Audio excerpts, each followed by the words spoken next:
Hello everyone, welcome to star education YouTube channel. Star education YouTube ચેનલમાં આપ સૌનું ખૂબ ખૂબ સ્વાગત છે.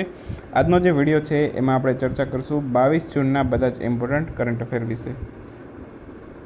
મિત્રો, ડેઇલી ફક્ત આપણે 10 મિનિટની અંદર દિવસના જે પણ કાંઈ અગત્યના કરંટ અફેર હોય છે, જે તમારી પરીક્ષા માટે મહત્ત્વપૂર્ણ હોય છે, તમામ કરંટ અફેરને માત્ર આપણે 10 મિનિટની અંદર સ્ટડી કરી લઈએ છીએ. તો આ વિડીયો તમને જીપીએસસી અને ગૌણ બધી પરીક્ષામાં ઉપયોગી બનશે. તેમજ જો તમે તલાટી, જનરલ ક્લાર્ક અને બિન સચિવાલય જેવી પરીક્ષાઓની તૈયારી કરતા હોય તો એમાં પણ આ વિડીયો તમને ખૂબ જ હેલ્પફુલ થશે. મિત્રો, આજનો વિડીયો ખૂબ જ સ્પેશિયલ છે કેમ કે આજના દિવસની અંદર ખૂબ જ મહત્ત્વના કરંટ અફેર છે અને આમાંથી 100% એકાદો પ્રશ્ન તમારી પરીક્ષાની અંદર હશે જ. તો આજનો વિડીયો એન્ડ સુધી જોતા રહેજો અને ખૂબ જ મહત્ત્વની ઇન્ફોર્મેશન હું આજના વિડીયોમાં તમારી સાથે શેર કરીશ. તો વિડીયો સારો લાગે ફ્રેન્ડ્સ તો પ્લીઝ એક નાનકડી લાઇક કરી સપોર્ટ કરજો. તમારી લાઇક અમને આવા નવા વિડીયો બનાવવા માટે મોટિવેટ કરતી રહેતી હોય છે. તો પ્લીઝ, તમને લાઇક કરતાં ખાલી 2 સેકન્ડ થશે, પરંતુ અમને ખૂબ જ આનંદ થશે જો તમે લાઇક કરશો. તો શેર કરજો તમારા મિત્રો સાથે વોટ્સએપમાં, ફેસબુકમાં, અને જો ચેનલમાં નવા હોય, સબસ્ક્રાઈબ કરવાનું બાકી હોય તો સબસ્ક્રાઈબ કરી બેલ સિમ્બોલ જરૂર દબાવજો, જેથી આવનારા વિડીયોની નોટિફિકેશન મળતી રહે. વિડીયોની પીડીએફ જોઈતી હોય તો mygvtcareer.comની લિંક નીચે ડિસ્ક્રિપ્શનની અંદર પણ આપેલી છે, તો ત્યાંથી તમે પીડીએફ ડાઉનલોડ કરી શકો છો. અત્યારે હાલમાં એપ્રિલ મહિનાની તમામ કરંટ અફેરની પીડીએફ અવેલેબલ છે, મે મહિનાની કરંટ અફેરની પીડીએફ અવેલેબલ છે તમામ, અને જૂન મહિનાની આઈ થિંક 19 જૂન સુધીની કરંટ અફેરની પીડીએફ છે અત્યારે હાલમાં અવેલેબલ છે. તો પીડીએફ પણ જો તમે રીડ કરતા હોય તો ત્યાંથી ડાઉનલોડ કરી શકો છો. શરૂ કરીએ આજનો 22 જૂનના કરંટ અફેરનો વિડીયો. સૌથી પહેલી વાત કરીએ, યોગ દિવસ ગઈકાલે ગયો. તો પ્રશ્ન એવો છે કે તાજેતરમાં વડાપ્રધાન નરેન્દ્રભાઈ મોદી છે, એમણે આંતરરાષ્ટ્રીય યોગ દિવસ છે એની ઉજવણી નીચેનામાંથી કયા સ્થળે કરેલી હતી? તો આંતરરાષ્ટ્રીય યોગ દિવસની ઉજવણી વડાપ્રધાન નરેન્દ્રભાઈ મોદીએ કયા સ્થળેથી કરેલી હતી? મેઇનલી એવો ક્વેશ્ચન પૂછેલો છે. તો ક્યાંથી કરેલી હતી? ઓપ્શન તમારી સામે છે, દિલ્હી, શિમલા, અમદાવાદ અને રાંચી.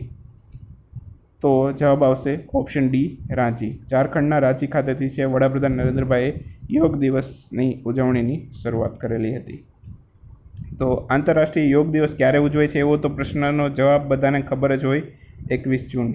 બહુ ઇઝી ક્વેશ્ચન થઈ ગયો છે હવે તો. 21 જૂને છે, બરાબર. એ સૌથી લાંબો દિવસ પણ ગણવામાં આવે છે, બરાબર. સૌથી લાંબો હોય છે 21 જૂન, બરાબર. ત્યાર પછીની વાત કરું તો આંતરરાષ્ટ્રીય યોગા દિવસ 21 જૂનમાં ઉજવાય છે. હવે અગાઉ આપણે વાત કરેલી હતી કે ભારતની અંદર જે આંતરરાષ્ટ્રીય યોગા દિવસ છે એની ઉજવણી માટે કુલ 5 શહેરોની પસંદગી કરવામાં આવેલ છે. એમાંથી જે મુખ્ય શહેર છે એની પસંદગી પાછળથી કરવામાં આવશે, મેં એ વખતે પણ કીધેલું હતું અને હવે થઈ ગઈ છે. તો એ જે મુખ્ય શહેર હતું એ કયું છે? વડાપ્રધાન નરેન્દ્રભાઈ મોદીએ ક્યાંથી કરેલું છે? રાંચીથી ઉજવણી કરેલી છે, બરાબર. તો 5 શહેરોની પસંદગી કરવામાં આવેલી હતી. એમાં કયા કયા શહેરો હતા? દિલ્હી, શિમલા, મૈસૂર, અમદાવાદ અને રાંચી. તો નરેન્દ્રભાઈ મોદીએ ક્યાંથી કરી? રાંચી ખાતેથી, બરાબર. તો એ અત્યારે મુખ્ય શહેર બની ગયું છે. અને બાકી 5 શહેરો જે હતા, જે આયુષ મંત્રાલયે ડિક્લેર કરેલા હતા, દિલ્હી, શિમલા, મૈસૂર અને અમદાવાદ, બરાબર. એ સિવાય એક હતું રાંચી. તો આ 5 શહેરો પણ યાદ રાખવાના છે, બરાબર. ત્યાર પછી નરેન્દ્રભાઈ મોદીએ છે ઝારખંડના રાંચીમાં કઈ જગ્યાએથી આ યોગા દિવસની ઉજવણી કરી એ પણ યાદ રાખજો. પ્રભાત તારા મેદાનમાંથી. ઝારખંડની અંદર આવેલું છે, બરાબર. રાંચી ખાતે પ્રભાત તારા મેદાન, ત્યાંથી આંતરરાષ્ટ્રીય યોગા દિવસની ઉજવણી કરી. લગભગ 30,000થી 40,000 લોકો સાથે આ ઉજવણીની શરૂઆત કરી હતી નરેન્દ્રભાઈ મોદીએ. આયુષ મંત્રાલય છે, આયુષ મંત્રાલયના મંત્રી હાલમાં નવા કેબિનેટ મુજબ કોણ છે એ તમારે મને નીચે કોમેન્ટમાં લખીને કહેવાનું છે, બરાબર. તો પહેલો પ્રશ્ન આજનો,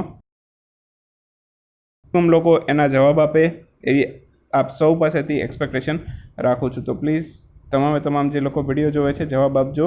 આયુષ મંત્રાલયના મંત્રી નવા કેબિનેટ મુજબ કોણ છે, બરાબર. હવે ગુજરાતની અંદર વાત કરીએ તો ગુજરાતની અંદર આ યોગ દિવસની ઉજવણીની પ્રારંભ ક્યાંથી કરવામાં આવ્યો હતો? સ્ટેચ્યુ ઓફ યુનિટી ખાતેથી. સ્ટેચ્યુ ઓફ યુનિટી ખાતે છે, બરાબર. 1000 જેટલા સંતો, મહંતો અને ધર્મગુરુઓએ યોગ દિવસની ઉજવણીની શરૂઆત કરેલી હતી. અને આ વખતની થીમ શું રાખવામાં આવેલી હતી? તો કે યોગ ફોર હાર્ટ કેર, બરાબર. તો આ થીમ સાથે ગુજરાતની અંદર પણ યોગા દિવસની ઉજવણી કરવામાં આવી હતી સ્ટેચ્યુ ઓફ યુનિટી ખાતે. ચલો, બીજો ક્વેશ્ચન આજના વિડીયોની અંદર, સ્ટેચ્યુ ઓફ યુનિટી છે એની ઊંચાઈ કેટલી છે, બરાબર. નીચે કોમેન્ટમાં જણાવજો, બરાબર. સ્ટેચ્યુ ઓફ યુનિટીની ઊંચાઈ. બરાબર, તો આનો પણ જવાબ તમારે મને નીચે કોમેન્ટમાં દેવાનો છે. બીજો ક્વેશ્ચન આજનો. નેક્સ્ટ ક્વેશ્ચન, તાજેતરમાં સંયુક્ત રાષ્ટ્ર દ્વારા સૌપ્રથમ આંતરરાષ્ટ્રીય યોગા દિવસ ક્યારે ઉજવાયેલો હતો? ઓપ્શન તમારી સામે છે 2005, 12, 15 કે 1995. જવાબ આવશે ઓપ્શન સી 2015. 2015માં સૌપ્રથમ વખત આંતરરાષ્ટ્રીય યોગા દિવસ ઉજવાયો હતો. હવે આજે આંતરરાષ્ટ્રીય યોગ દિવસ ઉજવાય છે, બરાબર, તો એમાં મુખ્ય ફાળો કોનો છે? આપણા ભારતના વડાપ્રધાન નરેન્દ્રભાઈ મોદીનો. ભારતના વડાપ્રધાન નરેન્દ્રભાઈ મોદીએ આંતરરાષ્ટ્રીય યોગ દિવસ ઉજવવા માટે પ્રસ્તાવ મૂકેલો હતો સંયુક્ત રાષ્ટ્રની અંદર. તો ક્યારે? તો કે જે સંયુક્ત રાષ્ટ્ર મહાસભા છે એનું 69મું સત્ર હતું, બરાબર, એમાં યોગા દિવસ છે ઉજવવા માટે અપીલ કરતો એક પ્રસ્તાવ મૂકેલો હતો. અને જે 193 સભ્ય દેશો છે સંયુક્ત રાષ્ટ્રના, એણે સપ્ટેમ્બર 2014માં 21 જૂન છે, બરાબર, એને આંતરરાષ્ટ્રીય યોગા દિવસ તરીકે ઉજવવાની મંજૂરી પણ આપી દીધેલી હતી. ક્યારે? સપ્ટેમ્બર 2014માં. મંજૂરી ક્યારે આપી? સપ્ટેમ્બર 2014માં. સૌ પ્રથમ વખત ક્યારે ઉજવાયો? વર્ષ 2015માં. વર્ષ 2015માં સૌથી પહેલી વખત આંતરરાષ્ટ્રીય યોગા દિવસ ઉજવાયેલો હતો. બહુ મહત્ત્વનું છે. આંતરરાષ્ટ્રીય યોગા દિવસ સૌથી પહેલાં ક્યારે ઉજવાયો? વર્ષ 2015માં. આવો પ્રશ્ન ઘણી વખત પરીક્ષાની અંદર પૂછાયો પણ છે. ત્યાર પછી અત્યારે વર્ષ 2019ના રોજ કેટલામો આંતરરાષ્ટ્રીય યોગા દિવસ હતો એ પણ યાદ રાખજો, 5મો.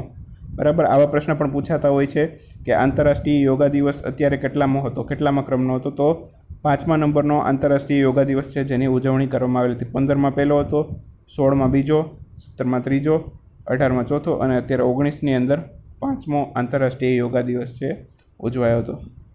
હવે આંતરરાષ્ટ્રીય યોગા દિવસ છે, બરાબર, એમાં ભારતમાં શું થીમ રાખવામાં આવી હતી? યોગા ફોર હાર્ટ અથવા તો યોગ ફોર હાર્ટ. સંયુક્ત રાષ્ટ્ર દ્વારા જે વર્ષ 2019ની આંતરરાષ્ટ્રીય યોગા દિવસની થીમ શું રાખવામાં આવેલી હતી એ પણ યાદ રાખજો, yoga for climate change. Yoga for climate change સંયુક્ત રાષ્ટ્ર દ્વારા એવી થીમ રાખવામાં આવી હતી. ભારતમાં શું થીમ હતી? યોગ ફોર હાર્ટ. બીજું એક મહત્ત્વની વસ્તુ, યોગા લોકેટર એપ છે, તાજેતરમાં જ આયુષ મંત્રાલય દ્વારા લોન્ચ કરવામાં આવેલી હતી, તો એ પણ યાદ રાખજો.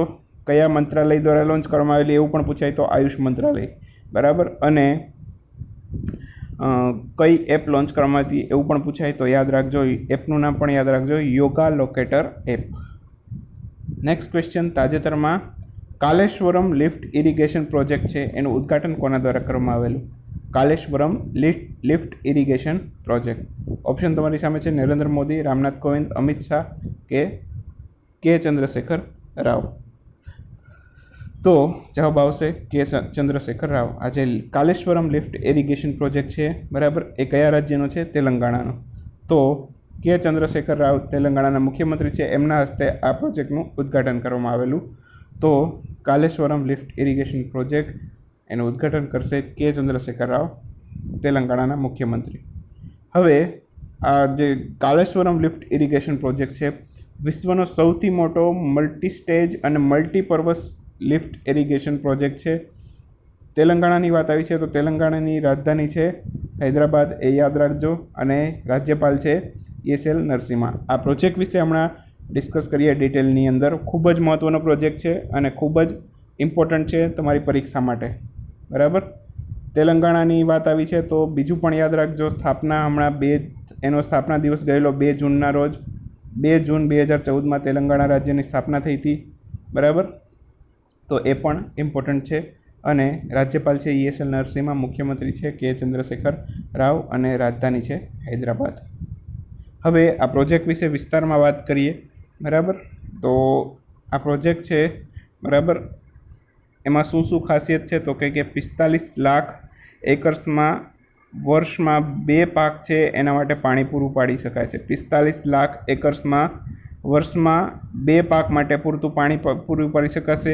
ત્યાર પછી મિશન ભગીરથ દ્વારા છે દરરોજ 40 TMC પાણી છે ઘર વપરાશ માટે પીવાલાયક સ્વચ્છ પાણી પૂરું પાડી શકાશે આ પ્રોજેક્ટ હેઠળ.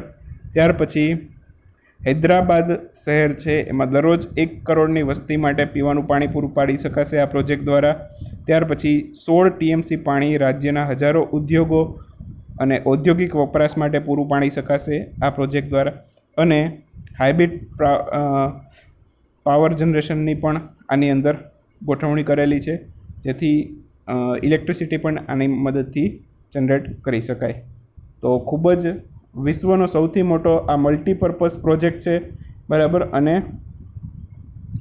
એનું ઉદ્ઘાટન કરેલું છે કે ચંદ્રશેખર રાવ, તેલંગાણાના મુખ્યમંત્રી. આની અંદર ગેસ્ટ તરીકે પણ આવેલા છે મહારાષ્ટ્રના મુખ્યમંત્રી દેવેન્દ્ર ફડણવીસ, બરાબર.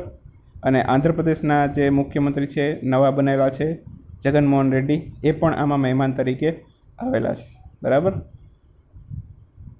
હવે બીજી મહત્ત્વની વસ્તુ, આ પ્રોજેક્ટની અંદર બીજી પણ ખાસિયતો જોઈ લઈએ તો 139 મેગાવોટ વધુને વધુ ક્ષમતા ધરાવતો પંપ છે, જે વિશ્વમાં ક્યાંય ઉપયોગ કરેલો નથી, તે આની અંદર રાખવામાં આવેલો છે. વિશ્વની સૌથી લાંબી 203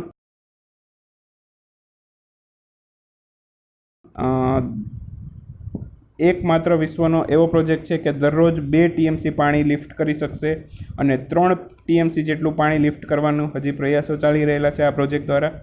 ત્યાર પછી વિશ્વનો એક એવો પ્રોજેક્ટ છે કે 45 એકર ખેતીની જમીન છે, બરાબર. એમાં પીવાનું ગામોને પીવાનું પાણી ઉપરાંત ઉદ્યોગોને પણ પાણી પૂરું પાડવામાં આવશે, બરાબર. તો ખૂબ જ મહત્ત્વનો છે આ પ્રોજેક્ટ. આવનારી તમારી પરીક્ષા માટે વ્યવસ્થિત રીતે યાદ રાખી લેજો, સ્ક્રીનશોટ પાડી લેજો, અથવા તો નોટબુક બનાવતા હોય તો એમાં પણ એકે એક પોઈન્ટ લખી લેજો, જેટલા પણ મેં તમને બતાવેલા છે તમામ ઇમ્પોર્ટન્ટ પોઈન્ટ, બરાબર. આ તમારી સ્ક્રીન ઉપર તમે જોઈ શકો છો, એકે એક પોઈન્ટ ઇમ્પોર્ટન્ટ છે. નેક્સ્ટ ક્વેશ્ચન, તાજેતરમાં નીચેનામાંથી કયા દેશે ઈચ્છા મૃત્યુને જૂન 2019 દરમિયાન માન્યતા આપી છે? તો એ દેશ છે ઓસ્ટ્રેલિયા.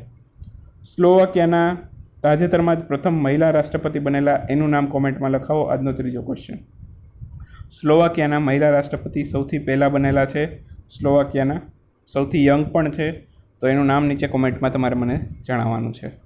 તો ઓસ્ટ્રેલિયાએ તાજેતરમાં ઈચ્છા મૃત્યુ છે એને માન્યતા આપી છે જૂન 2019 દરમિયાન. હવે ઓસ્ટ્રેલિયાએ આખા ઓસ્ટ્રેલિયાની અંદર માન્યતા નથી આપી, પરંતુ ઓસ્ટ્રેલિયાનું એક રાજ્ય છે વિક્ટોરિયા, બરાબર. તો આ વિક્ટોરિયાની અંદર ઈચ્છા મૃત્યુ છે એને માન્યતા આપી છે ઓસ્ટ્રેલિયાએ. ત્યાર પછી ઓસ્ટ્રેલિયાની વાત આવી છે તો વડાપ્રધાન છે ઓસ્ટ્રેલિયાના સ્કોટ મોરિસન, અને રાજધાની છે ઓસ્ટ્રેલિયાની કેનબરા. તો આ તમામ વસ્તુ યાદ રાખજો. નેક્સ્ટ ક્વેશ્ચન, તાજેતરમાં નીચેનામાંથી કયા દેશે અમેરિકાના એક ડ્રોનને તોડી પાડ્યું છે? તો એ દેશનું નામ તમારે કહેવાનું છે. ઈરાન, ઈરાક, ચીન કે ભારત? તો જવાબ આવશે ઈરાન. આ ડ્રોન છે અમેરિકાનું, બરાબર. અહીં તમે જોઈ શકો છો, આપણા માણસની ઊંચાઈ કરતાં તો વધારે જ છે. તમે જે મગજમાં ડ્રોન વિચારતા હોય એ ડ્રોન નથી, બરાબર. આ એક મિલિટરી ડ્રોન છે, જેને તાજેતરમાં અમેરિકાનું છે અને ઈરાને તોડી પાડેલું છે. તો યાદ રાખજો ઈરાન. અમેરિકા અને ઈરાન વચ્ચે તાજેતરમાં ખૂબ જ ઘસારો ચાલી રહ્યો છે, અને ગમે ત્યારે યુદ્ધ થવાની પણ સંભાવના છે ઈરાન અને અમેરિકા વચ્ચે. આવનારા કેટલાય દિવસોમાં તમે જોયું હશે, જો ડેઇલી રેગ્યુલર ન્યૂઝ વાંચતા હશો, તો ઈરાન અને અમેરિકા વચ્ચે અત્યારે ખૂબ જ યુદ્ધ જેવો જ માહોલ છે. તો હવે વાત કરીએ, જે અમેરિકાનું ડ્રોન ઈરાને તોડી પાડેલું છે, બરાબર. શું ઇસ્યુ હતો? તો કે અમેરિકાએ છે એનું જે ડ્રોન છે ઈરાનની સ્પેસમાં મોકલેલું હતું, બરાબર, માહિતી માટે. આ ડ્રોન છે ઇન્ફોર્મેશન એકઠી કરવા માટેનું ડ્રોન હતું, કે ઈરાનની સેના છે ત્યાં શું કરે છે એની દેખરેખ માટે ત્યાં મોકલેલું હતું, અને ઈરાનના સ્પેસમાં આવેલું, એટલે ઈરાને છે આ ડ્રોન તોડી પાડ્યું. તો આ જે ડ્રોન તોડી પાડવામાં આવેલું હતું એનું નામ પણ એટલું જ અગત્યનું બની જાય છે, RQ-4A. ડ્રોનનું નામ છે RQ-4A, ગ્લોબલ હોક હાલે અનમેન્ડ એરક્રાફ્ટ સિસ્ટમ.